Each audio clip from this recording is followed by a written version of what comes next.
Nama tim boleh gonta-ganti, tapi livery harus apik. Itulah yang bisa digambarkan dari tim Racing Bulls, di mana sampai sekarang orang-orang masih bingung dengan nama asli timnya antara Racing Bulls, RB, atau V-Corp. Tapi livery mobil mereka sukses membuat banyak fans F1 takjub karena berani tampil mencolok dengan warna dominan putih. Reaksi Isaac Hadjar saat lakukan unboxing di launching kemarin sudah menggambarkan reaksi fans F1 saat pertama kali melihat cantiknya livery Racing Bulls. Sama seperti Ferrari, Racing Bulls juga langsung lakukan sesi shakedown di sirkuit Imola sehari setelah rilis di London. Namun apalah arti dari livery yang cakep kalau mobilnya tidak perform atau tidak kompetitif di sirkuit dan jarang disorot kamera? Racing Bulls ada dalam momentum yang sebenarnya dibilang oke juga tidak, dibilang jelek juga bukan. Di satu sisi walaupun mereka dalam 2 musim berturut-turut finish di posisi 8 klasemen konstruktor, tapi secara overall 2024 adalah tahun yang tak terlalu buruk. Sempat keteteran di fase awal, respon cepat dari Racing Bulls dengan upgrade di GP Australia. Mereka berhasil kembali kompetitif dan secara reguler rajin masuk 10 besar. Hanya saja secara operasional mereka masih punya banyak PR karena terlalu banyak buang-buang peluang dengan eksekusi balapan yang kurang rapi.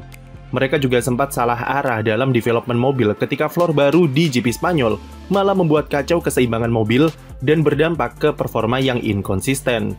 Kedekatan hubungan antara Racing Bulls dengan Red Bull yang merupakan tim induknya tidak begitu berdampak signifikan sepanjang musim lalu.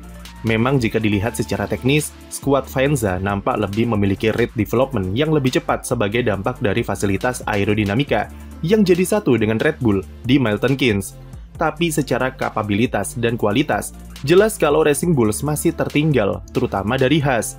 Haas meskipun memiliki pendekatan yang serupa dengan hubungannya dengan Ferrari, namun kapabilitas teknis mereka meningkat cukup signifikan di bawah kepemimpinan Ayao Komatsu. Bahkan musim ini, mereka perlahan mulai melepaskan diri dari ketergantungan terhadap komponen-komponen Ferrari. Sementara Racing Bulls dari desain mobil terbarunya saja sangat terlihat masih bergantung dengan tim induknya. Model pengembangannya masih sama seperti musim lalu, yaitu memaksimalkan setiap komponen yang diperbolehkan dibeli atau dipasok dari Red Bull. Hal itu cukup nampak dari desain bagian depan yang memiliki influensi sangat kuat dari Red Bull di mobil V-Corp Zero 2. Dari desain moncong, tim mengubah bentuknya dari yang sebelumnya meruncing, sekarang menjadi lebih datar di bagian ujungnya. Bentuk ini jelas persis seperti pendekatan pada desain di mobil Red Bull, yang memiliki fungsi untuk memperhalus airflow yang mengalir ke arah belakang. Letak ujung moncong juga sedikit diturunkan ke bawah untuk memberikan pasokan airflow yang lebih optimal di sela-sela flap sayap depan dan area mountingnya. Untuk desain flapnya sendiri, Racing Bulls juga membuatnya dengan pemberian beban yang lebih halus dan merata dari desain sebelumnya. Tim di sini bermain dengan detail-detail kecil yang dimaksimalkan untuk kebutuhan aerodinamika. Seperti sambungan end plate ke elemen sayap depan dioptimalisasi dengan digesernya elemen flap adjuster menjadi lebih ke dalam untuk memperkuat airflow yang lewat di area sambungan tersebut. Area kompleks ini akan membentuk vortex yang akan membantu airflow dari end plate untuk diarahkan ke samping roda sampai ke belakang mobil. Bagian end plate sendiri juga alami modifikasi dengan bentuknya yang melengkung dan dive plane yang berbentuk huruf S untuk efek yang smooth terhadap airflow yang lewat. Tim sepertinya sedang menguji coba konfigurasi medium downforce karena terlihat dari desainnya kalau mereka mengincar efisiensi airflow yang mengarah ke belakang mobil daripada performa front wing secara general. Sesuatu yang coba dieksploitasi Red Bull musim lalu dengan memaksimalkan desain di sambungan end plate sayap depan dan pendekatan yang serupa dipakai oleh Racing Bulls. Kemudian masuk ke area suspensi, mereka masih memakai konfigurasi pull rod yang merupakan komponen dari mobil RB20.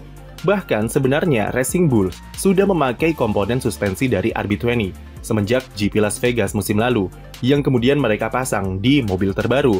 Secara visual nampak tidak ada yang diutak-atik oleh Racing Bulls, namun mereka mengklaim jika mounting internalnya sudah dimodifikasi untuk disesuaikan dengan karakteristik mobil supaya lebih mudah disetting. Itu mengingat musim lalu, Red Bull punya masalah di area suspensi dengan kelemahannya ketika melibas curb dan aspal bergelombang. Maka Racing Bulls harus membuat beberapa adjustment di komponen internalnya sebagai penyesuaian. Kemudian desain brake duct juga sedikit berubah, jadi lebih kecil yang kemungkinan dipakai untuk optimalisasi aerodinamika di sekitar suspensi pull rod. Masuk ke area tengah, identitas Red Bull makin kuat dengan tim yang mengadopsi model inlet sidepod mulut hiu yang dimiliki RB20 musim lalu. Desain ini otomatis memberikan potongan undercut yang lebih agresif supaya volume airflow yang mengalir di sana lebih besar dan memperkuat performa yang dihasilkan oleh floor.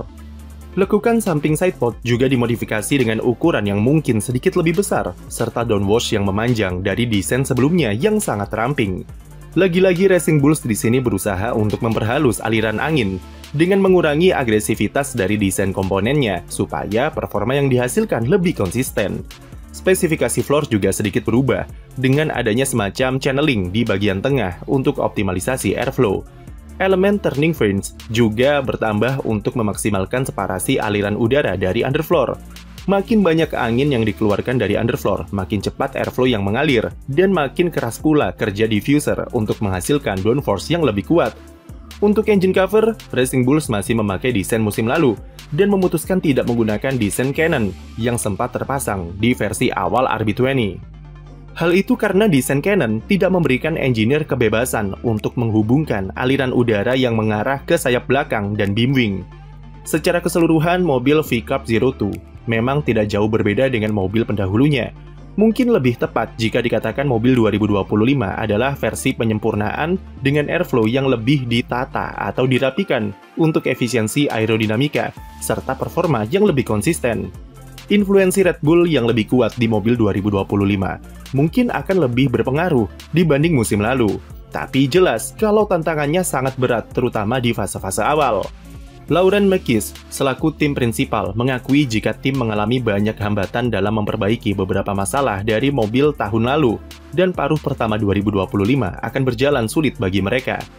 Dia memberi indikasi kalau tim akan melakukan pengembangan mobil secepat mungkin, sebelum kemudian beralih ke mobil 2026.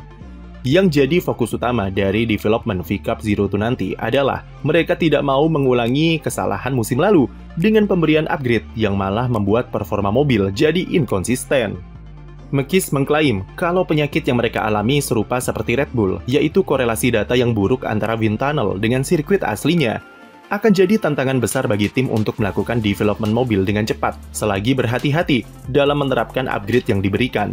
Ambisi dari Racing Bulls cukup jelas kalau mereka ingin ulangi prestasi musim 2021 dengan finish di urutan ke-6 klasemen konstruktor, dan syukur-syukur bisa dapat jackpot podium. Yuki Tsunoda jelas memiliki ambisi yang sama, apalagi tentu dia memiliki motivasi lebih untuk membuktikan diri jika Red Bull salah mencampakkannya dengan memilih Liam Lawson sebagai pengganti Sergio Perez. Pembalap Jepang itu, meski kecewa, mengaku masih menyimpan secerca harapan jika kesempatan untuk Red Bull masih ada walau peluangnya sangat kecil. Usianya masih 24 tahun, dan perkembangannya dalam 2 musim terakhir cukup oke, dengan konsistensinya meraih poin serta kemampuan leadership-nya makin matang.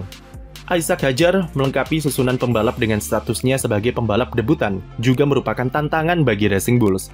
Masih jadi pertanyaan soal seberapa bagus kemampuan Isaac ketika beradaptasi dengan mobil F1, di mana tim mencoba mempersiapkannya sematang mungkin dengan rentetan tes privat.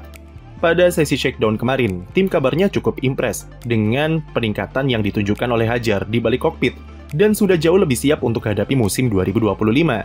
Ekspektasi terhadap Hadjar sendiri tidaklah seheboh rookie-rookie lainnya, dan ini seharusnya bisa membantunya untuk lebih fokus ke proses adaptasi daripada mengejar hasil atau statistik yang bisa membuatnya lebih rentan akan kesalahan. Racing Bulls jelas memiliki potensi untuk menggebrak papan tengah dengan relasi kuatnya bersama Red Bull. Tapi seberapa besar peluang tim untuk mengkonversi potensi tersebut menjadi performa sesungguhnya adalah pertanyaan skeptikal yang harus dijawab di musim 2025. Sekian video dari kami, jangan lupa beri like dan subscribe untuk konten F1 lainnya.